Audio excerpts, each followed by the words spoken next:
It just keeps getting better.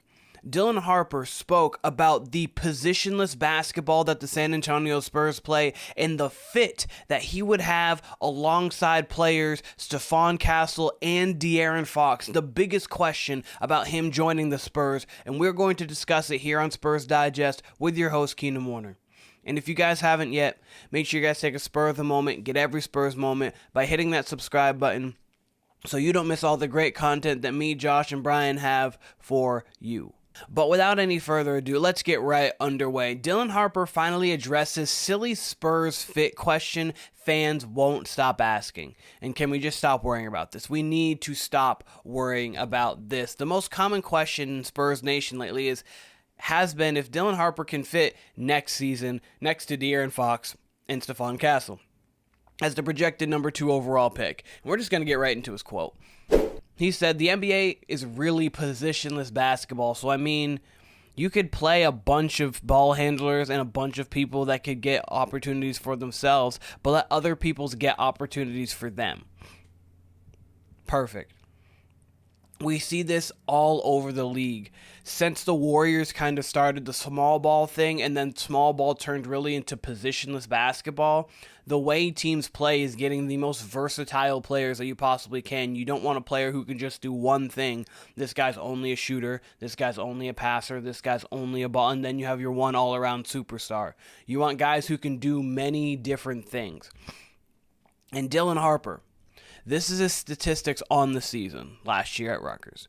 19.4 points per game, 4.6 rebounds per game, 4 assists per game, 48% from the floor, so efficient, especially on high volume. 33.3% from 3. We'll get more into that 3-point percentage here in a moment. 75% from the line. A talented 6'6", 215-pound guard.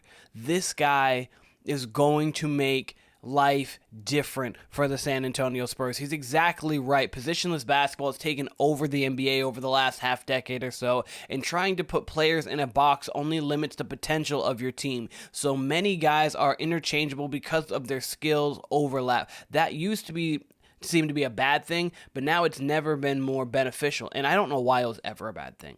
Man, you can do more than we need you to do. That's bad.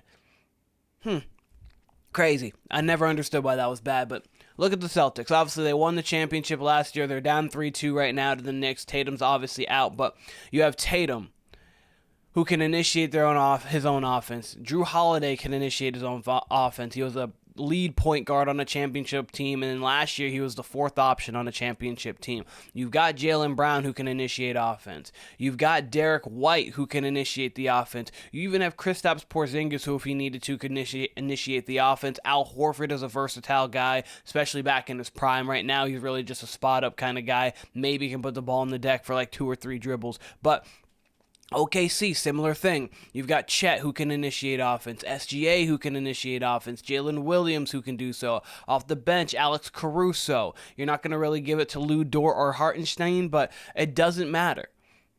When you have multiple players who can do multiple things, that is the best thing possible. Why wouldn't you want versatility so you can play that same player in multiple lineups? I mean, and we have this guy right here, this Victor Wembanyama guy, the linchpin that makes the Spurs engine go. So, he is the ultimate versatile guy. He is 7'3". He blocks 4 shots a game. He scores 24 points a game. He can bring the ball up. We see a lot of centers able to bring the ball up. Jokic, we see Joel Embiid. Centers can bring the ball up. He is one of them. He can shoot from the outside. He can get to the mid-range. Obviously, he can finish around the basket. Probably needs to get in the post even a little more, but right now he's in the experimental stage of his career. And let's not forget that he has already been inverted in the San Antonio Spurs offense. Wemby is 11 feet tall, obviously an embellishment, but we know he's super tall, bringing the ball up the floor, pulling up some threes from outer space. Did we really forget that? Outer space alien, kind of like that. But he'll need several guys on the floor that can shoot, dribble, pass, and maximize his abilities, and the smarter they are, the better. And what is Dylan Harper? He's a guy who can shoot. He's a guy who can dribble. He is a guy who can pass. He is a guy who can run the pick and roll with Wemby. He also can spot up. He also can get downhill. He can score for himself and help others. And as I said, he has a great feel on the basketball court as well as anybody in the draft. The Spurs offense will still involve a lot of ball movement, drive and kick. You've got De'Aaron Fox. That's what he loves to do, is get downhill, kick out to shooters. Always been a staple. It will continue to be. But when the guys on the court are also real threats to finish or make clever passes instead of doing the obvious, it takes teams to another level. When you know what a guy's going to do, okay, then you can defend that easy. You know how to defend it. When Ben Simmons is getting downhill, you know he's probably going to pass. It's easier to defend that rather than a guy like Dylan Harper who can do anything and try to do anything. But Harper helps the team get there. This was a tweet that came out talking about how the notion that Dylan Harper is not going to be able to work alongside Fox and Castle is lunacy. He could play off the ball. He was in the 86th percentile spotting up, scoring 43.2% from three. This is him spotting up last year. 91 percentile as a cutter, 1.5 points per possession this year for Rutgers. Always take talent and figure out fit later. And that's 100% true. Obviously, if there is somebody who is just as close or right there, you want to take the fit because the fit matters. But when it comes to, okay, so we can either get a guy who is 85% as good as Dylan Harper, or we can just get Dylan Harper and then figure out the fit later, you're fine. But when you have Fox at 6'4", Castle at 6'6", Harper at 6'6", we're not worried about defense. The offense is what we're worried about. Castle just needs to continue to grow that jump shot. And if you guys, like I do, we think is as good as he's going to be or he can be, he's in the gym right now working on it. He's going to continuously be in the gym working on that jump shot to turn himself into a quality jump shooter. We've seen it with many people in the league going from a very good athlete, not really a great jump shooter, into even lethal jump shooters. Paul George made that jump.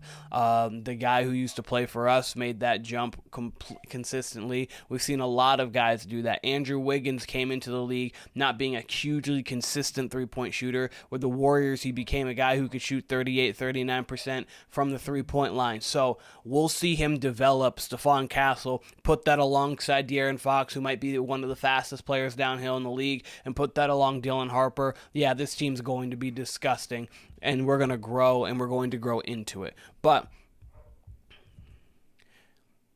it's not a hindrance to have Castle and Harper on the floor with the similar skill sets. A benefit, especially considering the size that they have. Analysts have noted that Rutgers' offense suffered from not having enough versatile guys to properly threaten defenses. Okay, we have all versatile guys. Like, everything on our roster is versatile. Even Jeremy Sochan, he's playing that 4, is a little bit versatile. Like, we have all versatile things. And the thing about this is, we still have a piece that we're going to need to get rid of. And we'll talk about that here in the end. But if your concern is really about Fox and you didn't pay much attention to his role in Sacramento, nor did you watch him closely enough in the 18 games he played in the silver and black, Sabonis ran post-ups often with Fox off the ball. Mike Brown is not one to only run one style of offense. The motion of the ball movement in their offense, enabling the speedy guard to play off ball often. I mean, we've seen fast guys play off the ball. We thought LeBron and Wade are going to get together, how is that going to work? I was like, are they going to be able to be cutters? Neither of them are really lethal shooters. Worked just fine because LeBron became an elite cutter, Wade became an elite cutter, and we saw that offense be elite. When you're that great and you're those cerebral of minds, you figure it out. And Dylan Harper, for all it counts, is a cerebral mind. We saw what Stephon Castle has done, and we've heard everything and seen everything on De'Aaron Fox. These are smart guys. Plus, you have Gregg Popovich. Gregg Popovich would not want to take Dylan Harper if he wasn't going to fit the dynamic. We know that. Pop is not afraid to do the less popular thing, but he feels is better for the team. So when Dylan Harper is reportedly the guy we're taking, that's signed off by Mitch, that's signed off by Brian, that's signed off by Pop and the rest of the Spurs organization, that means we should be okay with it. But the one thing that we've got to address this offseason, though, is Devin Vassell.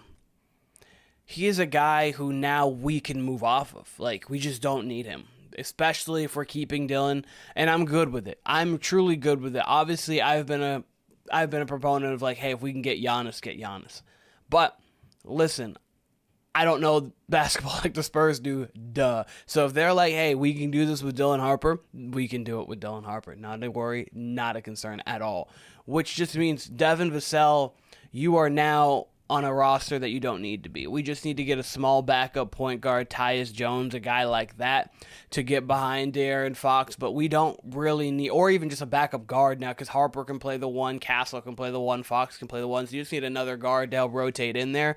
But truly, we don't need Devin Vassell anymore, which is great because he is a good player in this league and can make a lot of teams happy, and he could play well on a lot of teams. We could get a true value for him.